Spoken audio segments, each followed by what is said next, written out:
Hi kids, today is Tutorial Tuesday and I'm going to show you how to draw a angel. So we're going to draw a circle and this is going to be her head, and then a pencil here.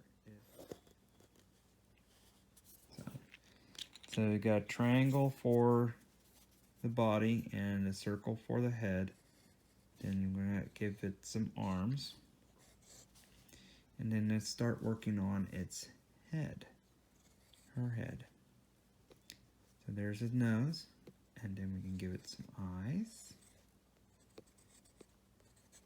And give her some hair. And now we'll give it a halo. Fix her eyes a little bit. Make her smile. Then you can have a wing.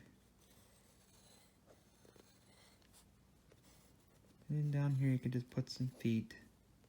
And then our arms and hands and whatnot.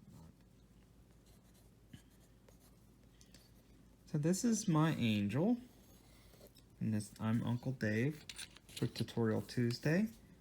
And I want to see your angels. So this is all for today for Tutorial Tuesday. Bye-bye.